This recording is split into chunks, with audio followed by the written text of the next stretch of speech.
नमस्कार साथियों, स्वागत है आप सभी का समाधान एजुकेशन के इस यूट्यूब चैनल पर। साथियों, आज के इस वीडियो में हम लोग बात करने वाले हैं गेस्ट फैकल्टी को लेकर, या आप कह सकते हैं कि विद्या संबल योजना की जो योजना चल रही है उसको लेकर हम लोग बात करने वाले हैं। विद्या संबल योजना, गेस्ट फैकल्टी, इन सभी को लेकर कई सारे विचार जो है स्टूडेंट्स के दिमाग में आ रहे हैं, कई सारी कन्फ्यूजन्स आ रही हैं। मैं आप सभी को बता दूं कि विद्या संबल जो योजना है इसमें जो है तृतीय श्रेणी, थर्ड ग्रेड, सेकंड ग्रेड वरिष्ठ अध्यापक या फर्स्ट ग्रेड व्याख्याता के पद जो है सर्जित किए गए हैं। संपूर्ण राजस्थान में, पूरे राजस्थान में 93,000 के आसपास के जो पद हैं इसमें वो दिए गए हैं, और इसमें जिलावार जो भी स्कूलें हैं, जो भी विद्यालय हैं, उनमें सीटें खाली हैं, उसके अकॉर्डिंग जो है वो सीटें दी गई है, और वहाँ पर जाकर आपको ज्वाइनिंग लेनी होगी अपने स्थानीय स्कूल के पास में। तो इस चीज़ को आप समझिए, क्या है क्या नहीं है, आपको भरना चाहिए या नहीं भरना चाहिए।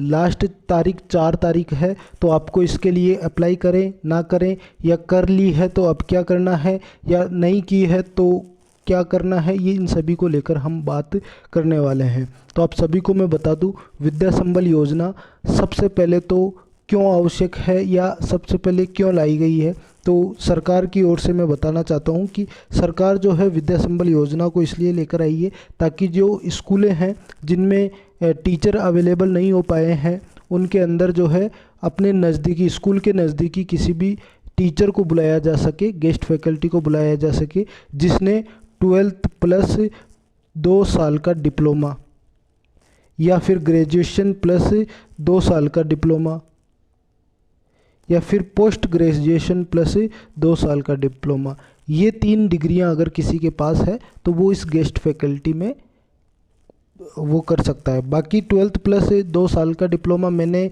BSTC वाले विद्यार्थियों के लिए बताया है, जो लेवल 1 के लिए एलिजिबल है तृतीय श्रेणी रीट के अंदर, या तृतीय श्रेणी अध्यापकों के लिए जो प्राइमरी स्कूल है। ग्रेजुएशन प्लस 2 ईयर, मतलब ग्रेजुएशन के पास कोई अगर बाद में कोई व्यक्ति जो है, कोई स्टूडेंट जो है वो B.Ed करता है, उसके लिए ग्रेजुएशन प्लस 2 साल का डिप्लोमा है।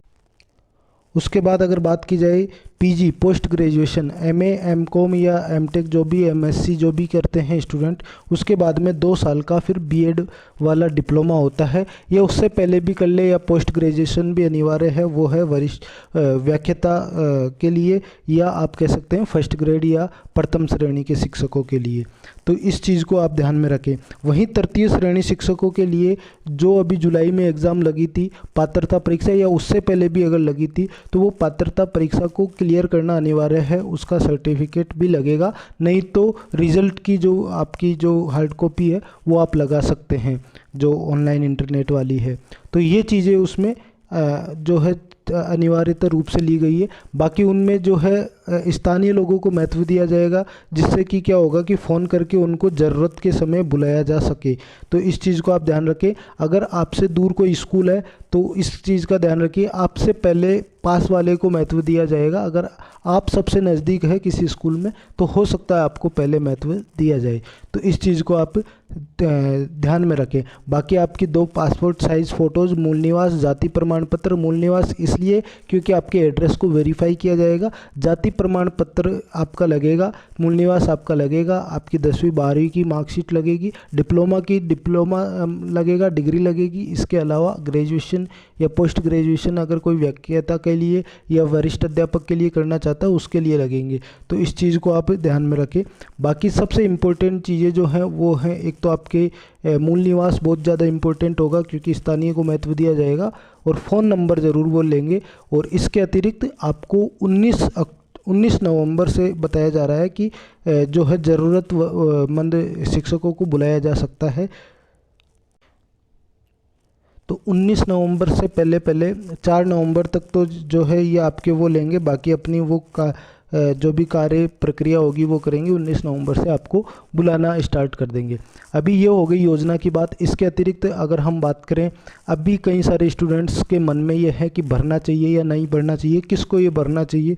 सबसे पहले तो आपके जो भी नज़दीकी स्कूल है, अगर आपको लगता है तो भर दीजिए, और अगर नहीं लगता है कि नहीं करना चाहते आप तो मत भरिए, वो अपनी एक मन का बहम है। बाकी मैं अगर अपनी राय देना चाहूँ तो उसके अंतर्गत मैं कहना चाहता हूँ कि जो सेकंड ग्रेड की भर्ती है, जो थर्ड ग्रेड की भर्ती है, ये दो भर्तियाँ बड़ी भर्तियाँ हैं और इनकी तैयारी निश्चित तौर पर वही स्टूडेंट कर रहे हैं जो इसमें जो फॉर्म अप्लाई करना चाहते हैं विद्या संबल में। तो उन लगभग कॉमन स्टूडेंट है, तो उन सभी के लिए मैं ये कहना चाहता हूँ कि अगर आपको इन दोनों में से किसी भी एक में कॉन्फिडेंस लग रहा है कि आपका नंबर आ जाएगा, तो आप विद्या संबल योजना को भूल कर भी मत भरना। उसका सबसे बड़ा रीज़न ये है क्योंकि 19 नवंबर से अगर आपको जो है वहाँ बुलाना स्टार्ट कर दिया जाएगा। कई स्टूडेंट ये सोच रहे हैं कि हम तो ऐसे ही जो है बिना गए ऐसे ही वहाँ पर प्रेजेंट लगवा देंगे, ऐसा कुछ नहीं होगा क्योंकि अभी स्टार्टिंग योजना है।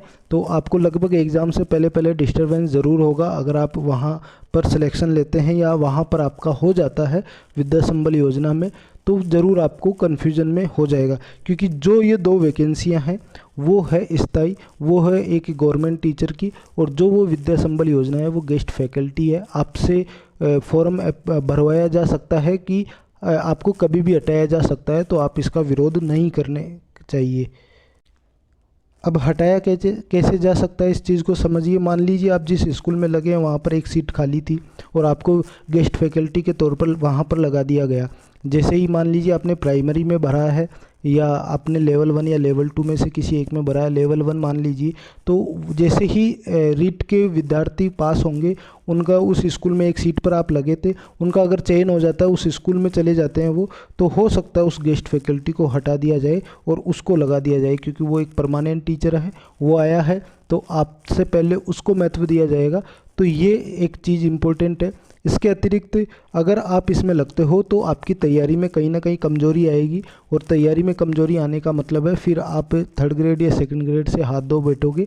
ये सबसे बड़ी भर्तियां अभी दो है विद्या संबल योजना वाले सभी स्टूडेंट्स के लिए। तो ये मेरी व्यक्तिगत राय है कि अगर आपको कॉन्फिडेंस लग रहा है तो आप बिल्कुल भी इस पर समय खराब मत कीजिए, और अगर आपको कॉन्फिडेंस नहीं लग रहा है तो फिर आपके लिए ये उपयोगी हो सकती है। तो इस चीज़ का आप ध्यान रखें। कई सारे 1st ग्रेड के जो एग्ज़ाम देकर आए हैं स्टूडेंट, उनको अगर अपने एग्ज़ाम पर भरोसा नहीं है या अपने पेपर बिगड़ गया है किसी भी तरीके से, उनके लिए बेस्ट अपॉर्चुनिटी है। और अगर उनको 2nd ग्रेड या 3rd ग्रेड की किसी भी भर्ती में विश्वास है तो वो ज़रूर इस पर जो है ध्यान ना दें और अपनी तैयारी को मजबूत बनाएं। तो इस चीज़ को मैं आप सभी को यही कहना चाहता हूँ। और अगर कई सारे स्टूडेंट्स को अभी भी इसको लेकर कन्फ्यूज़ है तो वो कमेंट में बताइए, उन सभी के कन्फ्यूज़न का सॉल्यूशन हम निकालने का प्रयास करेंगे। धन्यवाद, मिलते हैं अगले वीडियो में। और अगर विद्या संबल योजना या किसी भी इस तरह की योजनाओं से संबंधित आपको कोई भी जानकारी चाहिए तो डिस्क्रिप्शन में जो टेलीग्राम की लिंक दी हुई है उस टेलीग्राम चैनल को आप जल्दी जाकर ज्वाइन कर लीजिए।